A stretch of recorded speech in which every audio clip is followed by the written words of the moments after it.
So today we're going to talk about how not to be worried about what people think.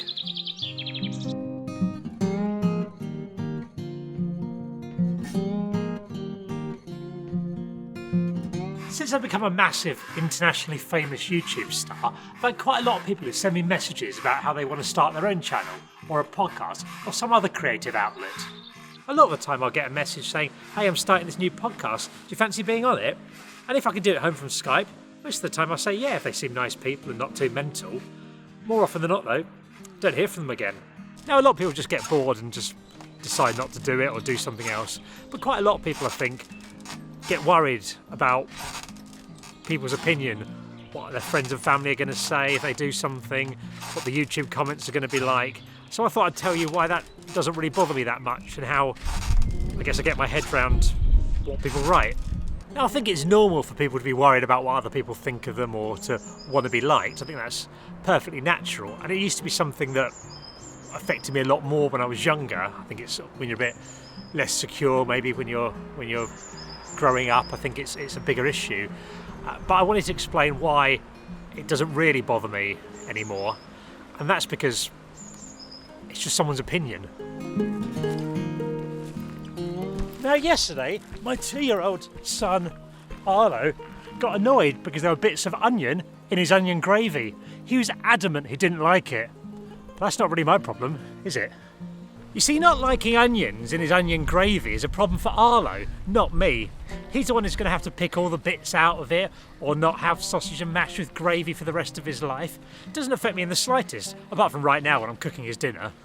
So if we agree that someone else's opinion on onions in gravy isn't going to stop me from eating onions in gravy, then why would someone's opinion on my YouTube videos affect what I think of my YouTube videos?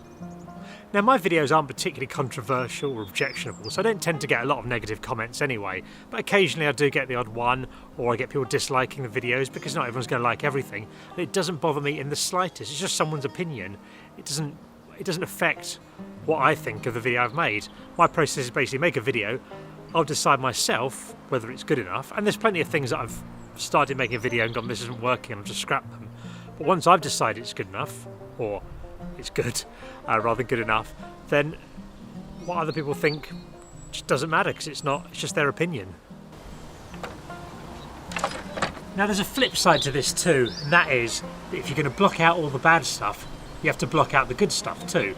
So every day I get messages from people on Instagram or in comments on YouTube or Twitter or something telling me I'm their favourite YouTuber or sending me a goat emoji, and I'm not saying this to be arrogant, but that doesn't affect me either. It doesn't make me think I'm great or something like that if someone sends me a message. I like it, it's nice, it's nice for people to say nice things, but it doesn't affect what I think of my videos, if that makes any sense. If you're going to block out bad things, you've got to block out the good things too, and decide that no one else's opinion matters. So to sum up, if you think you want to start a blog or a YouTube channel or a podcast or something, just do it. Write something, record something, do whatever it is that you want to have as a sort of creative outlet, and then decide, once you've recorded it, listen back or read it back, and decide, is this good? And then once you've decided if it's good, no one else's opinion matters. I'm not saying you shouldn't ever listen to feedback. If people are saying, hey, I don't like this bit, by all means have a listen, but make your own decisions. Don't think that they're necessarily right, because a lot of people don't know anything. People aren't buying Corona beer at the minute. Mad. So my policy is, if you think about doing something, do it. Make something, decide if it's good, put it out, and then ignore all the feedback on it, all the qualitative feedback on whether or not it's good or not, because you've decided it is, and that's what matters. Of course, we need other opinions from people as well, so I thought I'd ask a few of my friends on how they deal with criticism or ignoring stuff. Alright Robbie, hope you're well mate. Hope you're washing your hands, you dirty little gardener. Not a euphemism. Why would that be a euphemism? I think if you're creating something and uploading something to the internet or making anything creatively and you're not harming anybody or hurting anybody and someone has a problem with that, then therefore by default the problem is with them. You're not doing anything wrong. And if you're doing something you truly love and you're truly passionate about, then who is some anonymous hidden usually behind like a blank profile or a profile picture of a footballer. Who are they to stop you from doing what you want to do? Like the other day, I was walking through Norwich and there was this man shouting at pigeons, right? And I obviously walked a bit too close to him or his pigeons, I don't know. And he turned round quite angrily and he just shouted at me. And I can't remember what he shouted. There was a flurry of insults in there. And because he's so irrelevant to me, somebody that I will probably never meet again in my life, nor care about or think about again in my life, because he's so irrelevant, them insults just went straight over my head. I can't even remember now what he said. So when you get hate comments online, or you get people that write negative stuff just for the sake of it, just imagine that they're the kind of people that go out and shout at pigeons. That's what I like to do.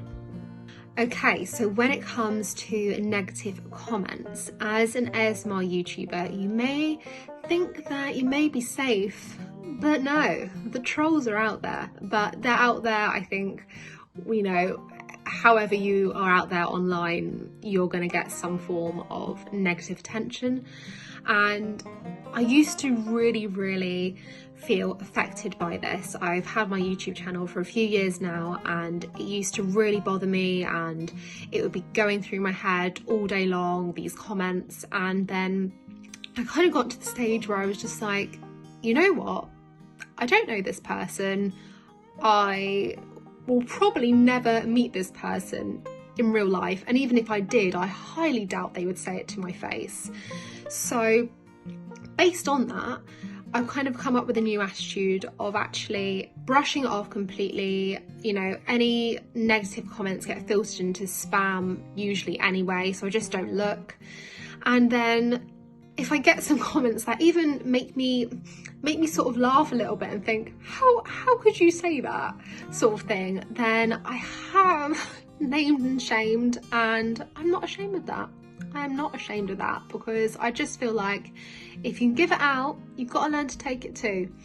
So I think my advice to anybody who receives negative comments, and whether it be online or in your real life, maybe a family member can be a bit negative to you, or a friend, whatever kind of negativity you're receiving in your life, in whatever form, you do have to grow a thick skin, and that comes with time and sometimes age, but just move on. It doesn't matter really in the grand scheme of things, all these negative comments, it doesn't matter. So keep the positivity levels going. That's how you fight these people. You've got to stay positive, you've got to keep being the best version of yourself, keep doing things that make you happy, and just ignore all the saddos who want to bring you down. So just do you. You know, I do my own tour shows, and I'm very lucky in that people come to them and they laugh, and that gives you an indicator that you're doing well at your job. I do tour support for a few other comedians in the past. I've done it for Rob Beckett, Jack Whitehall. Recently, this is probably the best example so far. I did a tour show in Newcastle for Jack Whitehall, 10,000 seats arena. And I go out and I have a good one, you know, thankfully. And the majority of people are laughing. But then I get a tweet at the end of the night from a bloke. And he's like, I can't believe I just sat through that shite. You're absolutely awful. And I was so pissed off at everyone for laughing at you. So he's got annoyed that I'm rubbish in his eyes, but also that everyone else is laughing and he's annoyed with them. And you just go, mate, it's an opinion. Do you know what I mean? No one really needs to hear yours. You just got to go, oh, do you know what? I'm in the majority here. There are some programmes that do really, really well, Mrs. Bansworth, that I don't really think are that funny, but I will never tweet the people and go, this is awful. Because it's like, well, enough people like it for it to be enjoyable. I have a YouTube show. I've got enough subscribers and enough viewers for me to keep doing it every week. I will get the odd bell end who will come on and go, this is awful. Does this constitute comedy? And you're going, well, it just constitutes me doing something for an hour on a Monday morning that people enjoy. So it is, you know, you just got to ignore those people. It's just like, if the majority are liking it, crack on with it. If you get a few knobheads that don't like it, just ignore it and move on. Create, don't hate. Create, don't hate. Is that it? I don't know. Anyway, love you. To do YouTube, or any kind of social media thing like this, you have got to have some balls about you. You've got to have some guts. And you've got to ignore what people say. As long as you're happy and as long as you're not hurting anybody else, it's fine. Go for it. You never know. I never expected this to happen to me. I'd be talking to people like Robbie and Jaackmaate and Brian and that, and it's one of them things. Just be true to yourself. Just get on with it and be happy. That's all I can say, folks. Just ignore them, and that's it. That's it. Just be happy. YouTube started as this platform years and years ago now, where people who are very like-minded shared a lot of the same interests, put their lives online, and because they were like-minded, the hate back then was way less than it is now. It was more about supporting each other, it was more about sharing each other's work and being open to this whole new world of embracing and consuming each other's lives, which was really interesting. But as all things happen, as it grew and it got to more areas of demographics and populations, then other people started watching, people that perhaps more closely aligned with bringing people down. We have cultures of that all over the world. In the UK, we have a massive culture of wanting to push people down. We don't like celebrating success like they do in other countries like the US or Canada or Australia. We like to see people fail because it makes us feel better about ourselves. It's not fair, it's not right, but it's just part of society. It exists, and that it also exists on the online world. The main difference is you can say it with complete anonymity. You can say it with an avatar hiding on a fake name, which is the most dangerous part about it. But it's about remembering that it isn't necessarily a direct criticism to you or your content, because those people will always exist. So if people are commenting on your stuff and it's getting to those people, you're probably doing something right, because you're getting your content out to a wider audience and not just like a little small niche. So there's elements of success that can be taken from the more hate you get.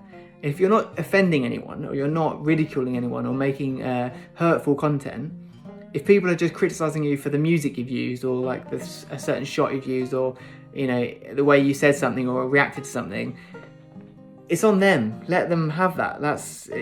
If you're happy with what you're making, that should be it. It's all about your own creative fulfillment, and don't let other people deter you from doing what it is that you're passionate about. If you've got an idea, don't let it deter you. Give it a go. Be creative. You are your own boss in this industry. That's what's so amazing about it. So trust in your own creativity, and best of luck to everyone. All right, Poxy, I hope all is good and you and your lovely family are home and safe. Love you all. In regards to online abuse and trolling, I'm actually quite lucky with it. I don't receive that much, but I do have a few regular customers. There's one that every week after an interview on Soccer Round goes, "You're rubbish, mate, you're the worst thing ever. Rude word, rude word, rude word, and you're fat." And I say to him, I reply all the time, I say, "Why are you watching? If you don't like it, why are you watching?" And he goes, "Well, I can do what I want, mate, I can do what I want, mate." I'm like, if you clearly don't like it, it's bothering you, don't watch it. Like, I don't really like lawn bowls, so I don't watch lawn bowls. I don't sit and watch lawn bowls and go, "This is rubbish, this is rubbish, this is rubbish." So I just say, if you don't like it, don't watch it. Simple. Hopefully this has been useful to you. It might encourage some of you to pursue creative things that you're interested in. If you're new to the channel, there's a subscribe button down there. You can hit the bell thing if you want to be notified whenever I make other videos. I do quite a variety of stuff here. A lot of it's potato and bin related content, so it's not all like this. But if you like this sort of, I guess, motivational type content, let me know in the comments below and I'll make more of it. Hit the like button if you liked it, and thanks for your support. Go out and do something, go out and make something. You've got plenty of time, can't go outside.